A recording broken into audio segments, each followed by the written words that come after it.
Et salut à tous les amoureux de la chose ludique, c'est Megna Magister en direct de la bibliothèque. Et cette semaine, eh bien, je vous propose pour cette vidéo gamme, cette vidéo on dépoussière, eh bien, de vous présenter celle de Toan, que voici. Voilà, les faiseurs d'univers, du nom du titre du premier opus dont l'œuvre, enfin dont le jeu de rôle est tiré. Et donc Toan, eh bien voilà, Toan c'est un peu, on va dire, un jeu qui avait été teasé, je m'en souviens encore, donc quand le jeu, on va dire, préparait très dignement sa sortie donc, dans les années 90, puisque donc, le jeu est sorti en 95, on se souvient encore de ces publicités assez étranges hein, qui faisaient vraiment penser, on va dire, un peu un jeu de science-fiction qui allait vraiment nous apporter nous porter en tout cas dans un univers vraiment très particulier. Donc il y avait eu par exemple des publicités justement dans Cassius Belli. On avait vraiment l'impression que voilà que les portes comment dire de la science-fiction allaient s'ouvrir face à nous. Et donc ah bah, on a fini par avoir cela. Donc ce jeu, donc là je vous présente c'est la version collector. Il existe une version avec cette image de couverture qui est on va dire agrandi et qui fait en tout cas la surface de la couverture du livre, et donc cette version collector numérotée. Et donc là il y en a eu quand même sûrement à peu près 1000 exemplaires, pas plus, pas beaucoup plus. Faudrait voir exactement à combien il avait été tiré, mais je pense que oui voilà c'est ça, c'est bien 1000 exemplaires, hein, j'ai pas dit de bêtises.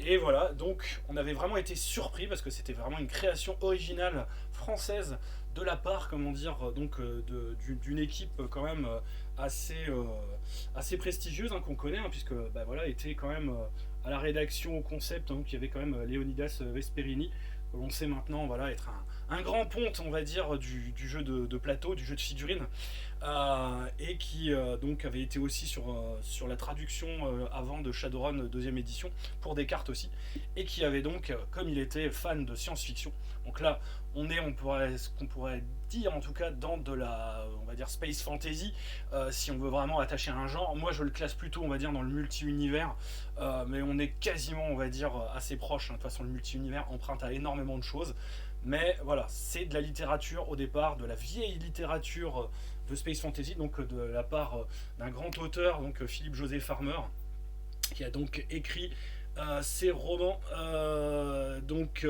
dans les années 60, hein, ça va donc de 65 jusqu'à 93 pour le dernier d'ailleurs. Donc une série de 7 romans, donc le faiseur d'univers justement, d'où le titre évidemment ici.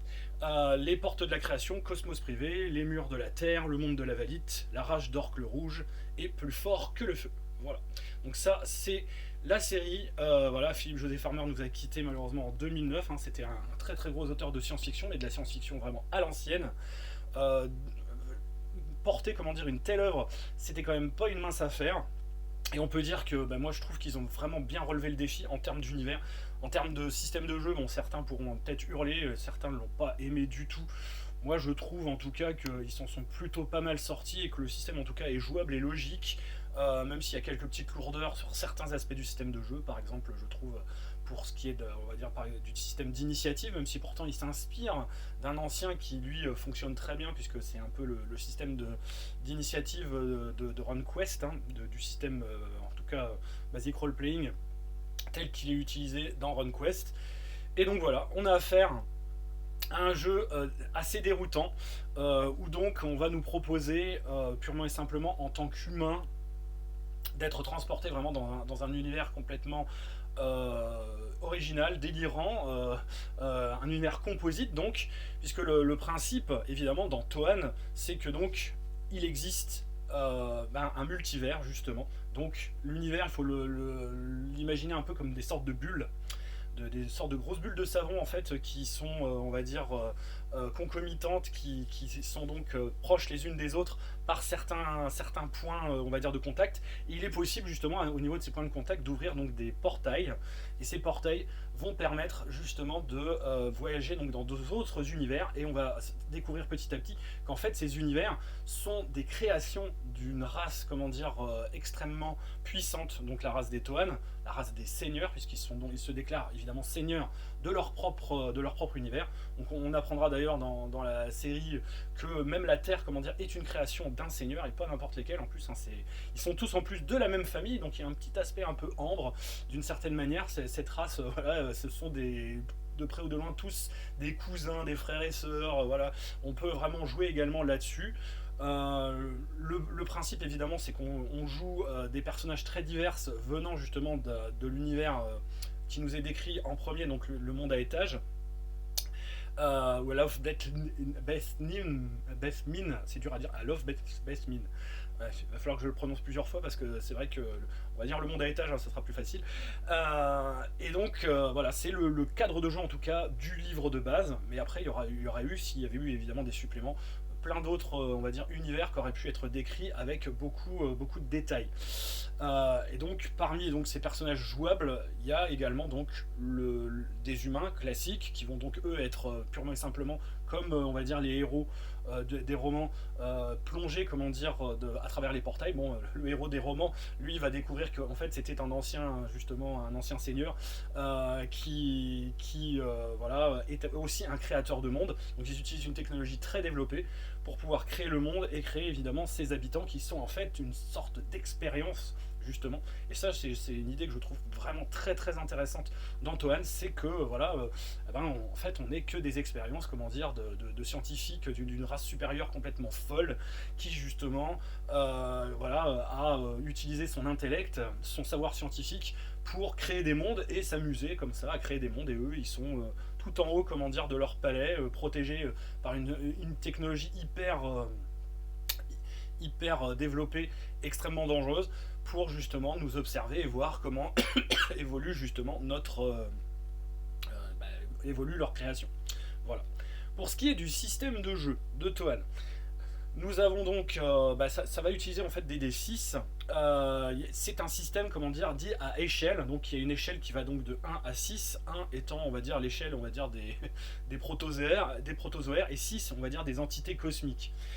L'échelle 3, donc c'est l'échelle, on va dire, humaine à peu près. C'est sur celle-là que va se passer l'essentiel des actions. En fait, les autres échelles existent pour, on va dire, expliquer, comment dire, le fonctionnement, on va dire, global du système. On va surtout utiliser l'échelle 3 et voir l'échelle 4, mais grandement plus ou moins, peut-être un peu l'échelle 2, mais dans ce cas-là, entre les échelles, évidemment, il y a énormément de disparités.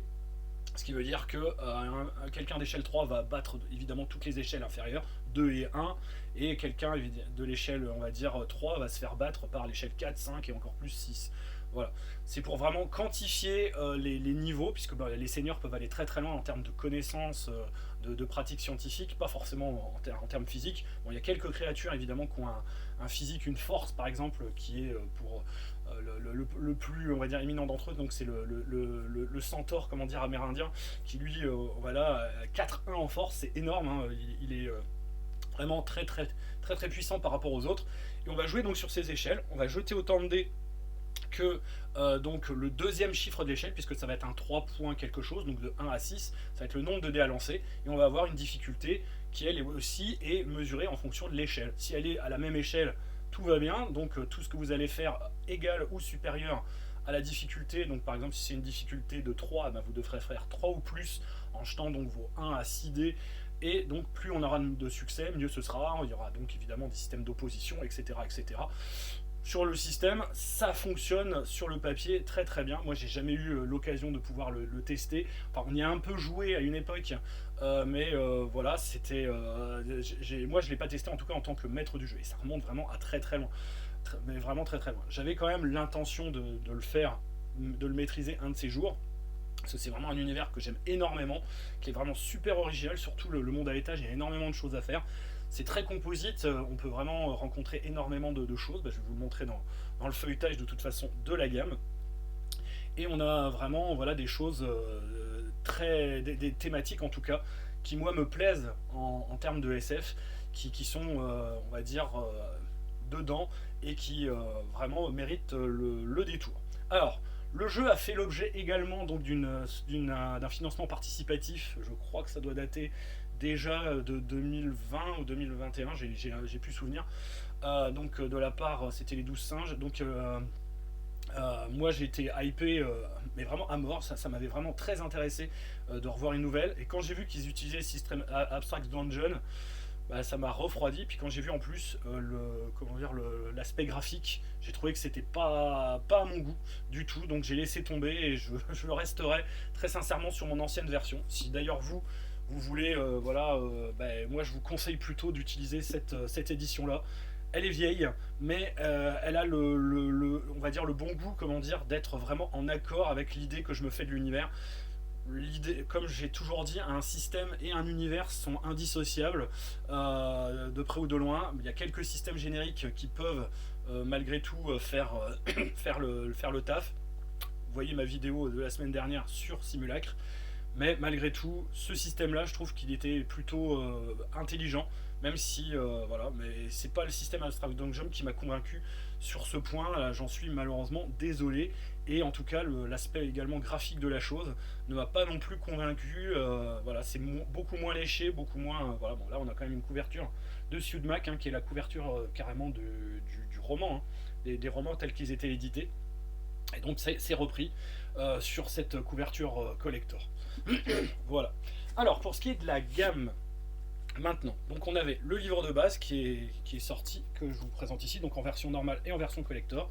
Je devrais avoir une version normale sûrement un de ces jours pour la collection.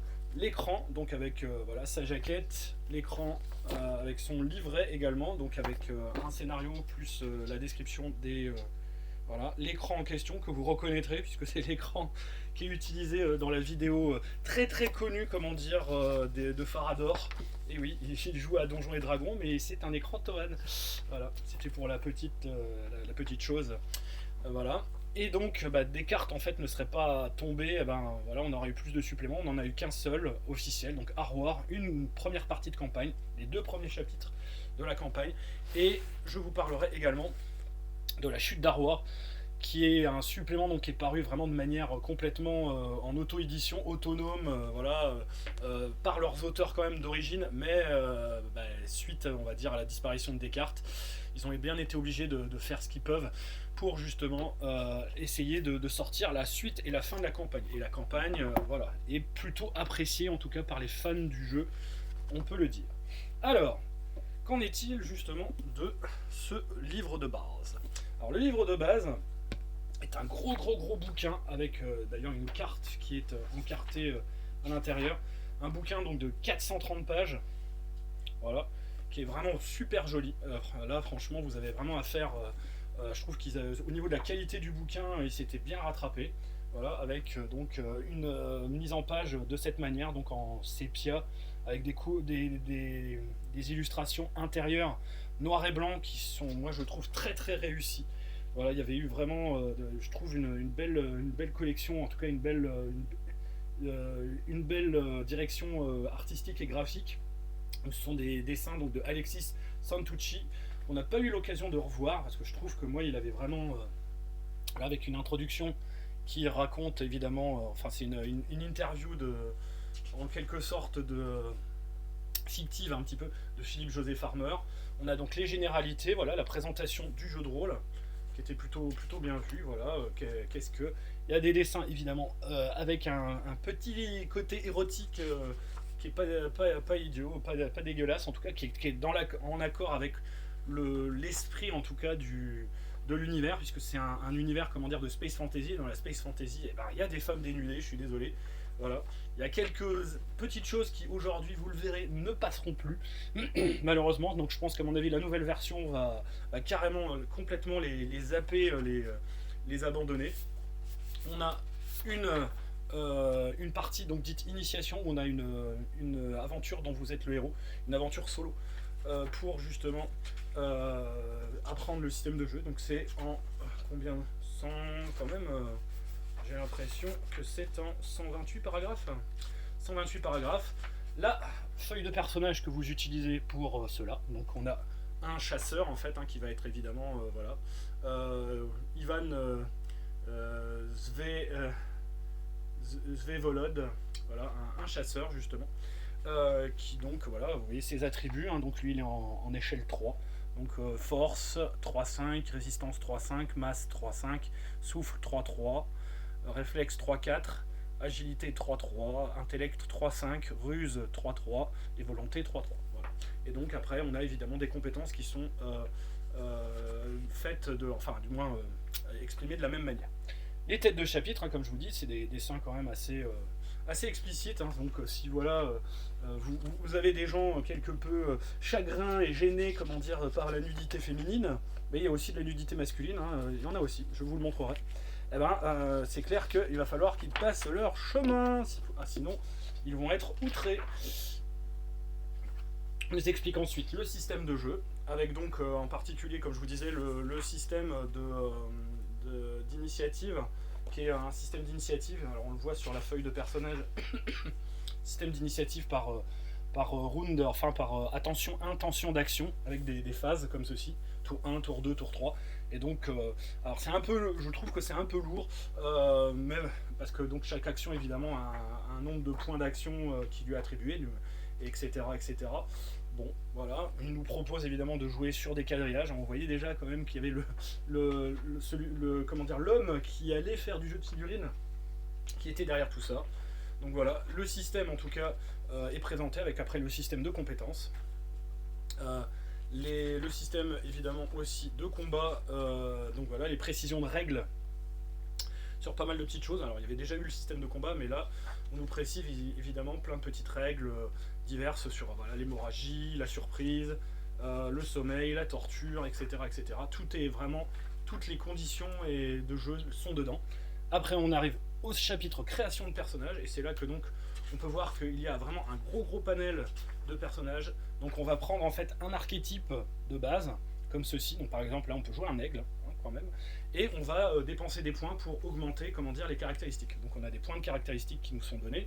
Là par exemple pour l'aigle géant c'est 36, et on va les dépenser pour acheter évidemment des points supplémentaires dans les caractéristiques, dans les compétences accessibles. On a évidemment des singularités, des capacités raciales, etc. Voilà, donc on a l'Amazone également, qui nous sont proposées, l'anthropoïde, voilà, donc c'est une sorte de créature simiesque, voilà, qui vient évidemment de mondes spécifiques, hein. Le barbe rouge, donc on peut jouer un viking, voilà, la centaure, le chevalier Drachenländer, et oui je vais décrire après, mais le monde à étage mélange énormément de choses, la dryade, à savoir qu'en plus les races ne sont compatibles entre elles que sous certaines conditions, si je puis dire, qui sont expliquées. Donc elles peuvent se reproduire entre elles, mais voilà, il y a des limitations, si je puis dire. Voilà, la faune ou le faune, l'homme cheval dont je vous parlais, voilà, le centaure amérindien, qui lui donc est un gros biel, enfin il peut aller jusqu'à 3-1 donc en force. Le Rohwaka, donc il y a aussi des tribus amérindiennes, hein, puisque voilà, les Kamchen, donc là on est un peu plus, on va dire, dans l'Orient. Voilà, le Sarrasin justement, voilà. Il y a vraiment énormément de peuples variés, puisqu'il y a des étages avec justement chaque étage en fait représente plusieurs civilisations. Donc le satyre, le silène, des choses assez classiques. C'est très inspiré évidemment de l'histoire que nous connaissons, mais également aussi de la mythologie grecque, enfin surtout pour le premier étage. Le Tishquetmouak, voilà, donc le zébrille, qui est donc une sorte de singe humanoïde, on va dire, avec des couleurs assez flashy. L'elfe vert qui lui vient d'un autre univers. Voilà, il vient donc du monde d'Ijim. Donc il n'est pas originaire du monde à étage. Mais il est mentionné hein, dans les romans, donc voilà, la harpie, donc la fameuse harpie, voilà, donc vous voyez peau d'arge, ici, peau d'argé, ça dépend comment vous... qui est jouable également. Le Seigneur déchu, donc ça, voilà, souvent on nous dit de jouer quand même plutôt un humain amnésique, et donc on a le résumé justement de tous les personnages jouables. Et donc après, eh ben, on nous présente la cosmologie, donc là vous voyez on a eu 152 pages de règles, techniquement, et tout le reste en fait ça va être vraiment de la description de l'univers et les scénarios. Donc on a vraiment un bouquin qui est quand même extrêmement bien dosé, si je puis dire. En termes de règles, en fait, finalement, il n'y a pas énormément de choses. C'est pas non plus étouffant, abrutissant. Certains jugeront que le système est un peu trop lourdingue. Malgré tout, moi, comme je vous ai dit, je le trouve tout à fait jouable. Et en tout cas, il sera bien mieux que dans la nouvelle version qu'ils nous proposeront, qui concrètement, je trouve qu'elle est un peu déconnectée par rapport au genre. C'est mon avis, hein, mais bon, après, voilà, certains peut-être apprécieront et ont été très, on va dire, intéressés par cette nouvelle édition de Tohan. Je suis désolé, moi pas, par rapport au bouquin que je connais de cette version-là. Alors c'est bien peut-être que le jeu renaisse, comment dire, sous d'autres pattes, hein, parce que c'est quand même dommage qu'un tel univers, que de telles potentialités soient un peu tombées dans l'oubli. Mais là, franchement, je pense que le système collera pas. J'en mets à peu près ma main à couper, voire plus. Donc on nous décrit évidemment la cosmologie, comment ont été créés les univers, ce que je vous ai à peu près décrit dans les grandes lignes. Les différents types donc voilà, d'univers, la guerre donc entre les différents les seigneurs, qui comme je vous disais sont de près ou de loin un peu tous de la même famille. Je dirais pas qu'ils sont consanguins, mais on n'est pas loin. La description donc du monde à étage, donc Alof Beth Min, voilà, c'est dur à dire, toujours. Donc là on nous le présente évidemment vu de dessus et vu en coupe, et donc on voit que c'est bel et bien un monde avec des étages. Et donc chaque strate en fait est séparée par ce qu'on appelle un immense monolithe, qui est une grande montagne à gravir pour aller à l'étage du dessus. Alors les différentes, je vais vous le montrer d'ailleurs sur la carte, ce sera quand même beaucoup plus classe, puisque donc dans le livre de base il y avait une carte du monde à étage en couleur, que voici, que voilà. Voilà, donc on avait la possibilité malgré tout de comprendre. Alors évidemment chaque monolithe a un nom est vraiment imprononçable, donc je ne me risquerai même pas à prononcer. Alors si le premier, à la limite, Tayafa Yawed, voilà, et les autres sont tout aussi imprononçables. Donc voilà, le monde à étage. Donc on commence donc sur Okeanos, on va ensuite donc aller sur Amerindia, puis après Drachenland, puis ensuite donc le dernier donc Atlantis, voilà, avec donc le dernier étage qui est le palais du Seigneur. Donc évidemment, comme dans les romans eux ils gravissent tous les monolithes pour aller justement faire rendre gorge au Seigneur. Donc on a la description d'Okeanos, donc un monde idyllique, si je puis dire, avec donc que des créatures surnaturelles issues donc de la mythologie grecque, que j'ai beaucoup aimé, avec voilà vraiment une composition tribale, voilà une certaine insouciance, joie de vivre. Tout est tourné, on va dire, plutôt vers les arts, vers l'amour libre, etc. J'ai trouvé que c'était bien rendu. Et puis il y a l'esprit d'Agone, hein, quand même. Il y a donc une communauté d'ailleurs, la communauté du Rocher Rose, qui est décrite. Voilà. Donc ça, c'est le premier étage, avec donc des PNJ qui nous sont décrits. Après, donc le monolithe, qui nous est décrit également, avec donc Podargé, justement, qui est décrite également, puisqu'elle a de l'importance, hein, qu'elle a son nid justement dans le monolithe. Amerindia, où donc là, on a des tribus amérindiennes, justement,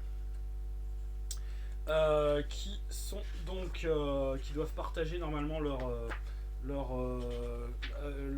comment dire, territoire, puisqu'il y a les grandes plaines, évidemment, les grandes plaines américaines, si je puis dire, et qui sont partagées avec l'empire donc Tishkwetmoak, donc qui est on va dire regardez un peu ça, comme c'est beau quand même, cette magnifique pyramide.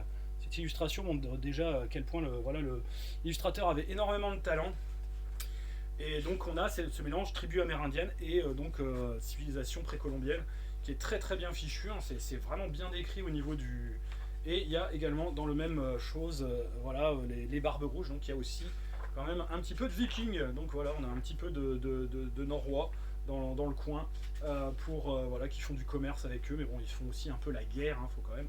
L'étage du dessus, donc Drachenland, donc là on est plus dans le Moyen-Âge classique, un peu croisade, si je puis dire, parce que donc on a des chevaliers, on va dire, voilà, on va dire des orientaux, et moyen-orientaux, et donc les guerres ressemblent vraiment, comment dire, à ce qu'on pourrait, on va dire, imaginer, en tout cas, de la période en tout cas des croisades.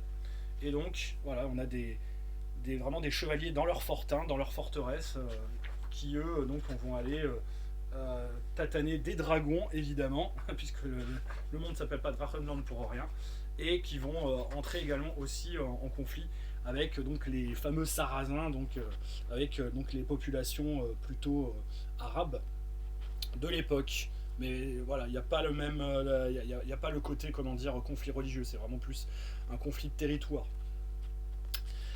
Alors, et ensuite on arrive donc sur l'étage d'Atlantide, qui donc elle est purement et simplement une jungle pluvieuse extrêmement dangereuse.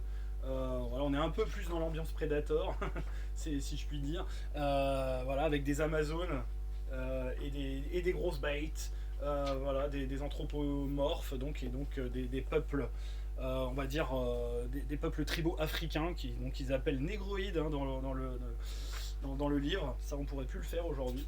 Voilà, avec en plus les quelques petites choses justement tirées justement du comment dire de la des œuvres justement de Platon qui parlaient de l'Atlantide. Donc c'est la Tidée et j'ai un trou de mémoire sur le deuxième. On le retrouvera facilement, ça va me revenir. Et donc le palais du Seigneur, donc représenté en plus aussi. Donc on a vraiment cet aspect SF qui est quand même très présent. Voilà. Et des techniques et conseils de jeu, des conseils pour le maître du jeu, ce qui est toujours bien. Voilà. La description ici, donc le résumé des romans également qui est prévu. Voilà, ça c'est plutôt pas mal. La technologie Tohan, donc on nous décrit les différentes armes des seigneurs. C'est quand même assez. Là, on entre vraiment. Voilà. Bon, c'est si vraiment vous jouez, comment dire, un seigneur en exil qui va petit à petit récupérer ses pouvoirs et sa technologie, ouais, ça va devenir bien. Donc avec les robots justement, puisqu'il y a quand même des androïdes. Le bestiaire. Donc là, on rentre un petit peu plus dans des choses. On revient un petit peu plus sur des choses techniques. Juste avant, justement, les créatures. Donc voilà, il y a justement les fameux Gwarl, qui sont les agents des seigneurs, du seigneur en tout cas dans le monde à étage. Et les scénarios, et donc là je crois qu'il y a 3 scénarios. Donc un scénario en Okeanos, ça c'est à peu près sûr, qui est un peu une sorte. Alors le premier c'est une sorte un peu d'enquête en fait. Le deuxième, normalement, c'est donc le retour du Seigneur justement. Donc tous ces 3 là vous pouvez les jouer juste avant la campagne. Et scénario numéro 3, visite guidée. Voilà. Qui là se passe en amérindien pour le troisième, ça c'est sûr. Le deuxième, lui, se passe visiblement en amérindien également. Voilà. Donc ça termine le livre de base, qui est vraiment bien rempli. Donc avec tout le livre de base, on avait déjà largement de quoi jouer, mais vraiment très largement. Donc avec un monde complet qui nous est décrit, à explorer. Sachant qu'après, évidemment, si vous connaissez bien le principe, le système, vous pouvez créer votre propre univers avec votre propre seigneur et voilà, proposer à vos joueurs voilà. C'est peut-être ce qui manque justement à la gamme, c'est d'avoir un supplément qui aurait permis d'aider à la création d'univers de poche, puisqu'on les appelle comme ça, hein, c'est des univers de poche, qui pourraient justement voilà, satisfaire les MJ les plus, on va dire, désirant en tout cas de développer une campagne une fois qu'ils auront bien, on va dire, exploré le monde à étage. Mais il y a déjà de quoi faire. Donc l'écran, voilà, avec les tableaux de jeu, donc vous voyez, il n'y en a pas non plus 36, et je pense qu'avec l'écran on est largement fait. Voilà, les fameuses ici. Et il y a donc voilà les créatures ailées qui sont représentées sur l'écran, et donc le pèlerinage des muses qui est donc un scénario qui est avec l'écran justement, et donc on a, d'après mes souvenirs, également quelques règles supplémentaires à la fin. Voilà les héros de la saga qui nous sont présentés en termes de jeu. Donc Anania, Chryséis, Chryséis étant l'une des principales. Anania, aussi la chasseuse amazone. Et normalement, il y a également, voilà, Jadawin, justement, qui est lui le grand héros, on va dire, de la série. Et donc Kika, on va dire le chasseur amérindien. Voilà. Et une feuille de personnage plus facile à photocopier que celle du livre. ça c'est bien quand ça existe. Et donc il y a eu malheureusement, faute évidemment de combattants, bon, on peut dire quand même à l'époque, malheureusement le jeu n'a pas été un grand succès. C'est bien dommage parce que voilà, on nous proposait enfin un truc qui sortait des sentiers battus. Et comme à chaque fois, ben, évidemment, le public est un peu sceptique. Je pense que voilà, la renaissance de Toan va venir avec cette nouvelle édition. Parce que ceux justement qui ne seront pas intéressés peut-être par cette nouvelle proposition retourneront sur l'ancienne et que donc les anciennes versions, et il y en a, hein, il y en a quand même pas mal qui sont encore disponibles sur le marché.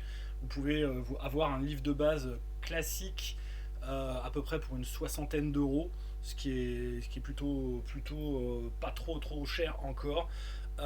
Et sinon, pour trouver la gamme, par contre, ça va être un peu plus compliqué pour ce qui est de l'écran et surtout du supplément Arwar. Moi j'en ai eu un en plus qui est pas en super état mint, j'en suis un peu dégoûté. Il valait 189 francs à l'époque, et donc là vous avez donc une proposition qui est simple. On va vous proposer donc vraiment de découvrir à fond l'univers du monde à étage.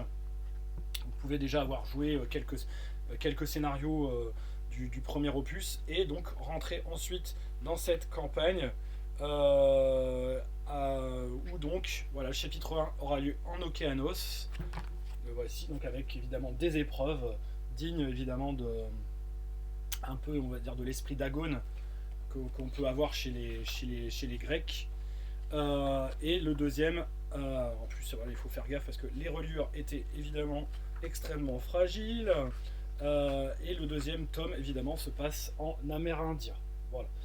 Le principe de la campagne c'est simple, les joueurs vont être pris dans on va dire une aventure quelque peu effrénée où ils vont tout faire en fait pour justement mettre hors d'état de nuire le seigneur usurpateur du monde à étage, Arwar, tout simplement. Voilà, on leur propose ni plus ni moins que de détrôner en fait. Donc ça serait bien justement qu'il y ait un seigneur parmi eux qui puisse lui aussi faire prétendre à ses droits. Et qui donc essaye de reprendre le trône.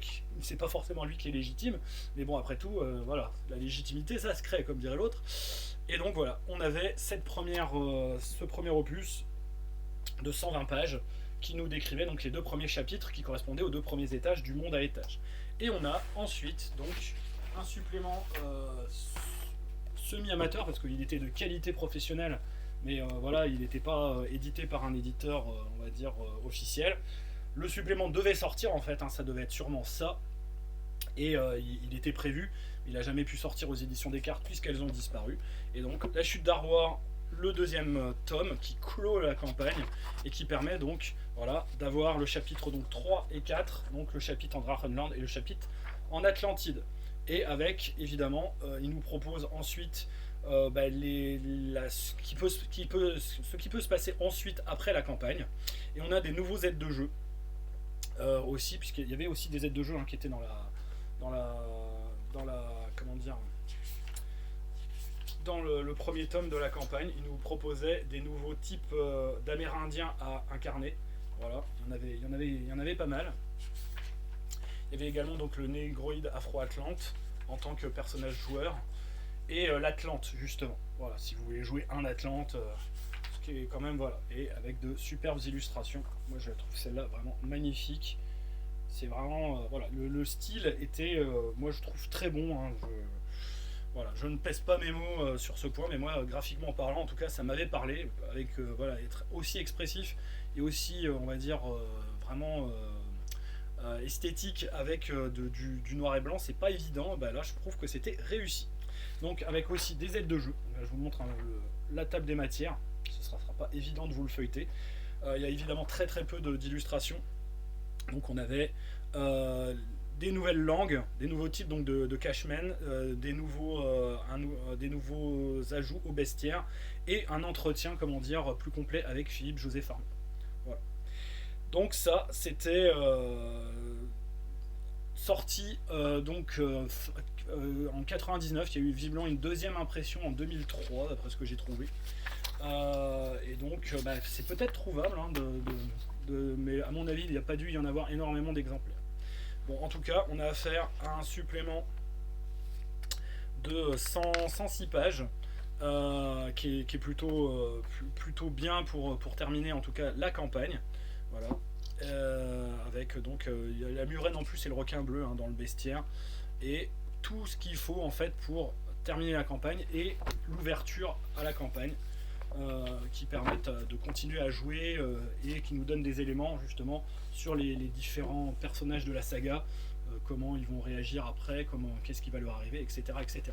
Voilà. Moi donc j'ai réussi à la trouver en PDF, à l'imprimer et c'est tout ce que j'ai fait pour l'instant. Donc normalement elle est peut-être encore trouvable, hein, puisque ça avait été édité grâce justement au SDEN. Donc à mon avis c'est encore trouvable dans certaines archives. En vous y, on va dire, intéressant de plus près. Sinon, si vous avez un problème, vous me contactez sur le Discord. Hein, le PDF était de toute façon gratuit et donc on avait la possibilité de pouvoir le télécharger sans aucune. Donc je pourrais vous le transmettre volontiers si vous n'avez jamais eu, on va dire, justement cet opus dans votre gamme. Voilà, eh ben, c'était donc Magna Magister, ça fait une petite vidéo, on va dire, pour cette semaine par rapport aux autres. Et la gamme Toan, évidemment, est pas très grosse, donc eh ben, ça a été assez rapide d'en faire le tour. J'espère malgré tout que je vous aurai suscité, on va dire, l'envie d'essayer de découvrir ce jeu donc de Space Fantasy multi-univers, vraiment très original. Voilà, alors on peut, comme je vous l'ai dit, pas apprécier le système de jeu, mais je trouve que l'univers, il a vraiment son cachet. On peut très largement, on va dire, peut-être quand même l'adapter à un autre système de jeu, un autre que Abstract Dungeon en tout cas. Je trouve d'ailleurs que je fais référence, mais le système simulacre pourrait être pas mal d'ailleurs pour l'adapter. Il est totalement, je trouve, en accord sur certains aspects de l'univers pour justement le transposer. Mais le système d'origine reste malgré tout, je trouve, tout à fait jouable, tout à fait intéressant. Donc bah, c'est vous qui verrez. Vous verrez en effet si ça vous tente, comment l'appréhender. Mais en tout cas, rien que pour son univers, je pense quand même que ça vaut la peine de plonger, comment dire, parce qu'on est vraiment dans une ambiance donc quand même assez héroïque, assez aventureuse. Voilà, les caractéristiques principales, on va dire, de la space fantasy, hein, c'est justement un côté, on va dire, héroïque, quelque peu, on va dire, déluré et dénudé aussi. Hein, faut quand même se le reconnaître.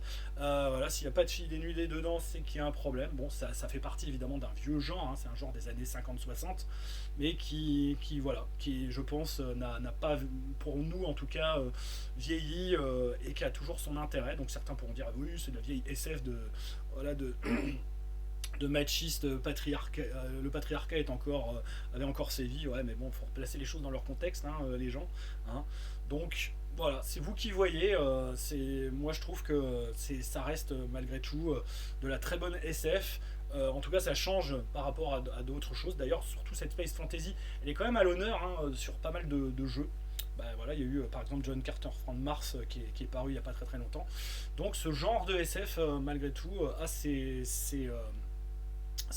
aficionados, à ses fans, et je pense que celle-ci en tout cas a tout à fait droit de citer. Voilà, c'était Magna Magister donc pour la vidéo de la semaine malgré les vacances, et donc je vous dis à bientôt pour de nouvelles aventures, et j'espère peut-être par-delà les portes de la création sur le monde à étage. Salut!